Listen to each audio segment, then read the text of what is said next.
አይነት ጉድ ነው የመጣብን? ምን ታደርጊዋለሽ እንግዲህ፣ ያው ፖሊሶች አጣርተው ይደርሱበታል። ፖሊሶች? አዎ። ነገሩን ፖሊስ ገብቶበታል ማለት ነው? አዎ፣ አባዬ ለፖሊሶቹ ነግሯቸው ማጣራት ጀምረዋል። ቆይ ደግሞ እነሱ ምን ቤት ነው?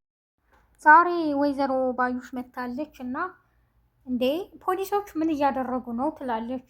ፖሊሶች ምርመራ እያካሄዱ እንደሆነ ስታውቅም ደንግጣለች። ሰላም እንዴት ናችሁ የነጆም ኩኪንግ ቤተሰቦች ደህና ናችሁ ወይ? በክፍል 91 ዛሬ ኖላዊ ተከታታይ ድራማ መጥቻለሁ። ወይዘሮ ባዩሽ ያው እንግዲህ ዛሬ በጣም ደንግጣለች። ፖሊሶቹን ስታይ ምንድን እየተካሄደ ነው በማለትም ምናሴን ጠይቀዋለች። ምናሴም በቃ ፖሊሶቹ የምናጣራው አለ ብለው ምርመራ እያካሄዱ ነው ይላታል። እና ደግሞ አሁንም ማስመሰሏን ቀጥላለች። ወይኔ ሜላት እኔ ልሙትልሽ፣ እኔ እያለሁ እንደዚህ መሆንሽም ትላለች።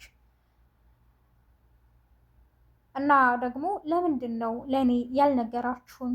ሜላት ብትሞትም አትነግሩኝም ማለት ነው በማለትም ሁሉንም የተቆጣች በመምሰል ታስመስላለች። እንዴ አክስቴ ስለደነገጥን ነው እኮ ላንቺ ላለመናገር አይደለም በማለትም ይነግሯታል። እሷ አሁንም ታስመስላለች።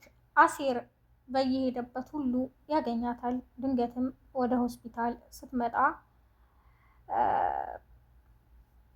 ያገኛታል። እንዴ ምን ታደርጋለህ እዚህ ውጣ ትለዋለች። አንቺ ምን ታደርጊያለሽ ውጪ በማለትም ይመልስላታል። ምን አልክ አንተ ትለዋለች። ውጣ አይደለ ያልሽኝ? ያው ለመልስ ነው አንቺንም ውጪ ያልኩሽ ይላታል። በጣም ትናደዳለች። ለምንድን ነው የምትከታተለኝም በማለት ትጠይቀዋለች። እንዴ ሌባናት ልጇን አታምንም ይላታል። ማለት እኔን ሌባነሽ እያልከኝ ነው በማለትም ትጮህበታለች። አሴርም እኔ እዚህ ያለሁት ሜላትን ልጠይቅ ነው፣ ስለዚህ ልጆቹ ሲመጡ እወጣለሁ በማለትም ይነግራታል። ወይዘሮ ባዩሽ አሁንም ቀጥላለች። ፖሊሶቹም ምርመራቸውን አካሂደዋል። እስካሁን ባካሄድነው ምርመራ ምንም ያገኘነው ነገር የለም፣ ስለዚህ ተጨማሪ ምርመራ ያስፈልገናል በማለትም ለአቶ መስፍን ይነግሩታል። ወይዘሮ ባዩሽም ትደነግጣለች። በሉ እናንተ አውሩ በማለት ትታ ትወጣለች። ከሆስፒታል ስትወጣ አሁንም አሲርን ታገኘዋለች። ጉሮሮውን እንቅ ታደርገዋለች። እየተከታተልከኝ ነው ትለዋለች። እንዴ ተርፍ ያለው ለመሆኑ ምን ሆነው ነው እርስዎ ሴትዮ አያርፉም እንዴ? እኔ አልተከተልኩም ፖሊሶቹ ሲገቡ እኔም ወጣሁ፣ ስለዚህ እዚህ ያገኘሽኝ አጋጣሚ ነው ይላታል። እሷም ያው ስለምትፈራ ያደረገችው ድርጊት ከባድ ስለሆነ በጣም ሰግታለች። ሰላምም እንዴ የእናቴን ጌጣጌጥ ወርቅ በሙሉ እኮ ይዛ ሄዳለች እርግብ በማለት ትነግራታለች። ወይዘሮ ባዩሽም በጣም ትናደዳለች። ምን በማለትም ትደነግጣለች። ወይዘሮ ባዩሽም አሁንም ሴራዋን ቀጥላለች። ሜላት ለምን አልሞትሽም? ካልሞትሽ ደግሞ እዚሁ በትራስ አፍኜ እገልሻለሁም በማለት ታወራለች። እርግብ ደግሞ የገባሽበት ገብቼ እቀበልሻለሁ፣ እነርሱ አንቺን ቀድመው ማገኘት የለባቸውም ትላለች ብቻዋን። ምክንያቱም ቀድመው ካገኟት ወርቁን እንደሚቀበሉት ስለምታውቅ ወይዘሮ ባዩሽ የእርግብን የወሰደችውን ወርቅ ወደ ራሷ ማድረግ ስለምትፈልግ። ዶክተሯም ሀና እስኪ ምስልሽን አይተሸዋል? አይንሽ ሁሉ እኮ አብጠዋል፣ ቀልተዋል፣ እንቅልፍ ያስፈልግሻል፣ ስለዚህ ቤት ሂደሽ መተኛት አለብሽ በማለትም ትነግራታለች። እንዴ ዶክተር እናቴ እኮ እንደዚህ ሆና እኔ ብሄድም እንቅልፍ አይወስደኝም በማለትም ትነግራታለች። የሀና አባትም አቶ መስፍን ለሀና ድጋሜ ይላታል። በቃ ሂደሽ ማረፍ አለብሽ ይላታል። ሀናም እኔ እናቴን ትቼ አልሄድም ትለዋለች። ይልቁንስ እሺ እምቢ ካልሽ እኔ ልሂድና የሚበላ ላንጣልሽ በማለት ትቷት ይሄዳል። አሲርና ጓደኛውም ያወራሉ። የእርግብ ፍቅረኛ ነኝ ብሎ የተዋወቀው ድንገት በቆሙበት ወይዘሮ ባዩሽ ትመጣለች።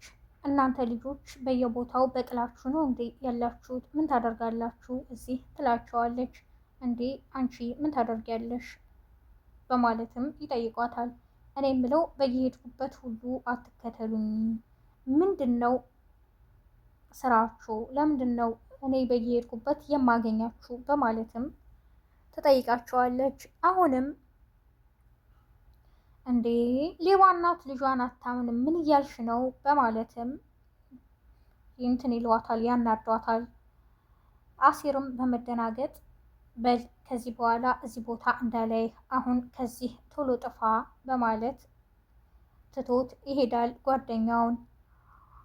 ወይዘሮ ባዩሽም ከዚህ በኋላ ባይህ መጥፊያህ ነው፣ ዋ ነግሬሃለሁኝ፣ ከጀርባችሁ ደግሞ አይዟችሁ ያላችሁስ ማን ነው? በማለት ትጠይቀዋለች። እኛ ማንም አይዟችሁ ያለን የለም፣ አንቺ ነሽ በሄድንበት ሁሉ የምታገኘን በማለትም ይመልስላታል።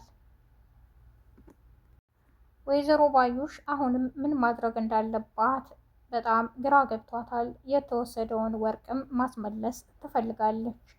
የእርግብን ስልክ በተደጋጋሚ ትሞክራለች። እርግብም ስልኳን አታነሳም። በጣም ተናዳለች። አሲርም እንዴ ጓደኛው ይለዋል። በቃ እኔ ሀናን ማየት እፈልጋለሁ በማለት ወደ ሀና ይመጣሉ። ወደ ሀና ከመጡ በኋላ ሀና ስለ እናቷ ያለችበትን ሁኔታ ካየ በኋላ አይዞሽ በማለትም ያጽናናታል። በጣም ተቻክለውም በቃ እንሂድ ይላሉ። ሀናም ግራ በመጋባት እንዴ ምን ሆናችሁ ነው ልጆቹ ምን ሆነው ነው እንውጣ ያሉት ትላለች። አይ እኔ እንጃ ይላል የሀና አባት አቶ መስፍን።